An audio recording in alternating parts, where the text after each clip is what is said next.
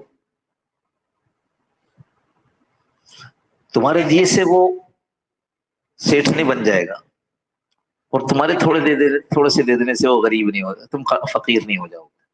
وہ حضرت مولانا محمد یوسف شانی صاحب ہمارے حضرت کے خلیفہ، وہ اپنے بیان میں فرمانے لگے ایک دن کہ ایک مانگنے والا آیا تو اس کو ملیاری کی بات کر رہے تھے، تو اس کو کسی نے 10 روپے دے دیے اور ساتھ کہا دیکھو اس سے چرس نہیں پینا، وہاں منشیات بہت عام ہے، چرس نہیں پینا، اس کو فضول خرچ نہیں کرنا.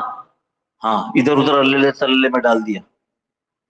تو وہ آدمی جو مانگنے والا تھا اس نے 10 روپے کا نوٹ ہاتھ میں لے کے اس کو چوما اور جیب میں رکھا، کہا اس سے میں عمرہ کروں گا. بھائی ہم جب کہہ رہے ہیں کچھ دے دو تو اس سے مراد خدا نہ خاصہ یہ نہیں کہ اپنی جائیداد اس کے نام کرو، کچھ دے دو تاکہ یہ رہے کہ اللہ کے نام پر میں نے دے دیا، نہیں سوچا کیا ہے.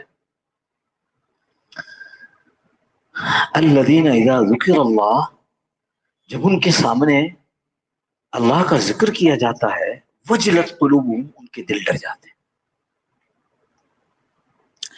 والصابرین علی ما اصابہم،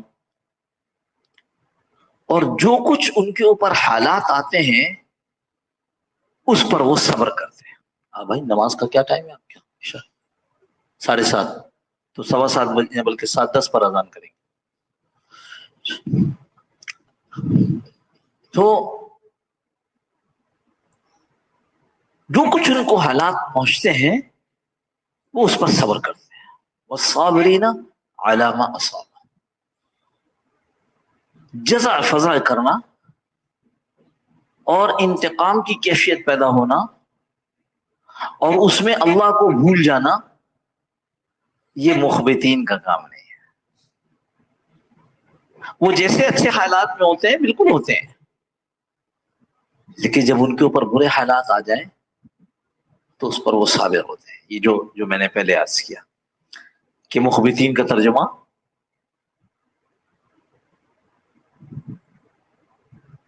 ایک تابعی نے اس طرح کیا کہ وہ مخبتین وہ ہیں جو نہ تو کسی پر ظلم کرتے ہیں، نہ اپنے اوپر ظلم ہو جانے کی وجہ سے اس سے انتقام لیتے ہیں. تو یہاں اللہ نے خود فرما دیا جب ان کے اوپر برے سخت تکلیف دہ حالات آ جائیں تو پھر ان تکلیف دہ حالات کے نتیجے میں اس سے صبر کرتے ہیں. صبر کیا ہے؟ اللہ کے لیے اس کو برداشت کرنا، لڑ جھگڑ کر، سر پھاڑ کر، سر پھٹوا کر، اور پھر کہتے ہیں چلو میں نے صبر کیا. یہ صبر نہیں ہے. چیخ چلا کر کے، گالیاں دے کر، پھر کہتے میں نے صبر کیا، یہ صبر نہیں ہے. کہا آج میاں صاحب نے مجھے ایسا کچھ کہہ دیا تو میں نے بھی انہیں خوب سنائی. اچھا پھر کیا ہوا؟ پھر انہوں نے سنائی. پھر کیا ہوا؟ پھر میں نے سنائی. پھر کیا ہوا؟ پھر انہوں نے سنائی. پھر کیا ہوا؟ پھر میں نے صبر کر لیا. یہ صبر نہیں ہوگا، یہ صبر نہیں ہوا. ایک کے کہنے پہ دوسرے نے اللہ کے حوالے کر دیا اور خود خاموش، یہ صبر ہے. ویسے علماء نے صبر کے 3 قسمیں لکھی ہیں. ہاں ایک ہے صبر علی المصیبہ، ایک ہے صبر علی الطاعہ، اور ایک ہے صبر عن المعصیت یا عن المنکرات. تیسرا ہے صبر فی المصیبہ، مصیبت میں صبر، نیکی پر صبر. یہاں صبر کا ترجمہ ہے جماؤ، نیکی پر جم جانا یا نیکی پر صبر کرنا. صبر عن المنکرات یا صبر عن المعصیہ، گناہوں پر اور گناہوں اور منکرات سے اپنے آپ کو بچا کے رکھنا، یہ صبر ہے. تو 3 مختلف صبر کے ترجمے کیے، اور مصیبت پہ تو کرنا ہی. والصابرین علی ما اصابہم، جو کچھ ان کو پہنچتا ہے اس پر صبر کرتے ہیں. اس کے علاوہ والمقیم الصلاۃ، اور نماز قائم کرتے ہیں. اس میں پھر وہی ہمارے اردو والوں کا مسئلہ ہے کہ ہم اذان ہو کر انتظار کرتے ہیں گھر میں، اور گھر میں انتظار کے بعد جب جماعت کا وقت قریب آ جائے تو آ کر صف میں کھڑے ہو جاتے ہیں، وضو بھی جلدی جلدی ہو ہی جاتا ہے، اور نماز پڑھ کے سلام پھیر کر گھر کی طرف چل پڑتے ہیں، وہ کہتے ہیں نماز پڑھ لی، یقیناً نماز پڑھ لی، سر سے ایک ایک ایک فرض کا بوجھ اتار لیا، لیکن یہ اقامت صلاۃ نہیں ہے۔ اقامت صلاح وہ اہتمام صلاح ہے، وہ اہتمام صلاح ہے، نماز کا اہتمام، اس کو اقامت صلاح، نماز کا قائم کرنا۔ یہ یہاں بھی والمقیم الصلاح، یہ وہ لوگ ہیں جو نماز کو قائم کرتے ہیں، ان کو فکر ہوتی ہے کہ نماز کا وقت آنے والا ہے۔ یہ جب ظہر کی نماز سے فارغ ہوتے ہیں تو یہ نماز سے فارغ نہیں ہوتے، یہ ظہر سے فارغ ہوتے ہیں، نماز کا خیال یہ ہوتا ہے کہ ابھی عصر کی نماز آنے والی ہے، یہ نماز سے فارغ نہیں ہوئے، یہ بھی ظہر سے فارغ ہو کے عصر کے انتظار میں۔ لیکن چونکہ عصر کے انتظار کرنے میں یہ معلوم ہے کہ عصر کی جماعت کا وقت ہونے میں، عصر کا وقت داخل ہونے میں 1 گھنٹہ، 1.5 گھنٹہ، 2 گھنٹہ، 3 گھنٹہ باقی ہے، تو چلو اس میں کچھ کام کر لیں۔ مگر ٹارگٹ کیا ہے؟ ٹارگٹ ظہر پڑھنے کے بعد عصر ہے۔ عصر کے بعد جب وہ نماز سے فارغ ہوتے ہیں تو عصر کی نماز سے فارغ ہوتے ہیں، نماز سے فارغ نہیں ہوتے، نماز میں اب پھر ان کا ٹارگٹ ہے مغرب پڑھنی ہے، اب اس کے درمیان جو وقت ہے اس میں کچھ کر لوں۔ اہتمام نماز ایسا آدمی کرتا ہے، اور یقین کریں تجربہ یہ ہے کہ جو اس چیز کو اپنا ہدف بنائے اس کی تکبیر اولیٰ ضائع نہیں ہوتی۔ ہم جب اپنے احباب کو باقاعدہ اس کی ترغیب دیتے ہیں، اپنی نماز بناؤ، اور پھر وہ نماز بنانے کا طریقہ سکھاتے ہیں اور اس کی مشق کراتے ہیں، اس میں یہ بات اہتمام کے ساتھ کہتے ہیں کہ یاد رکھو نماز کو سنوارنے کے لیے محنت کرنی پڑتی ہے، اس کے بغیر نماز نہیں سنورتی۔ بتاؤ، یوگا سیکھنے کے لیے محنت کرتے ہیں، انسٹرکٹر کے پاس جاتے ہیں، اور پتہ نہیں کون کون سی چیزیں سیکھنے کے لیے، اور نماز سیکھنے کے لیے ہے بھائی کوئی ایسا جو نماز سیکھنے کے لیے اس نے کہا ہوگا امام صاحب، قاری صاحب، علامہ صاحب، مفتی صاحب، میں آپ کے پاس نماز سیکھنے کے لیے آنا چاہتا ہوں؟ کچھ ایسے خوش قسمت ہوں گے جو نماز کو بتانے کے لیے کہ میں ایسی نماز پڑھتا ہوں کسی مفتی صاحب پاس حاضر ہو جائے کہ حضرت دیکھیے میں اس طرح نماز پڑھتا ہوں، ٹھیک ہے کہ نہیں؟ لیکن نماز سیکھنے کے لیے اس کا کوئی خانہ ہی نہیں ہے، حالانکہ نماز سیکھنے کی چیز۔ خیر موضوع چونکہ یہ نہیں ہے اس لیے اس پہ کسی اور وقت بات کریں گے۔ وَمِمَّا رَزَقْنَاهُمْ يُنْفِقُونَ، اور جو کچھ ہم نے ان کو دیا ہے اس میں سے خرچ کرتے ہیں۔ کتنی خوبصورت بات ہے، اپنے مال میں سے خرچ نہیں کرنے کو کہا جا رہا۔ کیوں؟ میرا مال ہے کیا؟ جو یہ کہتا ہے یہ میرا مال ہے، وہ تو قارون کے الفاظ دہراتا ہے۔ قارون نے کہا تھا یہ تو میں نے اپنے فن سے، اپنے علم سے سیکھا ہے، اپنی سمجھ سے حاصل کیا ہے، اس کو میرا مال ہے، اس میں سے کون سا پیسہ تم موسیٰ کیا چاہتے ہو کیا کرو اس کو، تو میرا مال ہے۔ اس لیے خوبصورتی کے ساتھ کہا گیا مما رزقناہم، وہ جو ہم نے جو کچھ ان کو دیا ہے، ينفقون، اس میں سے خرچ کرتے ہیں۔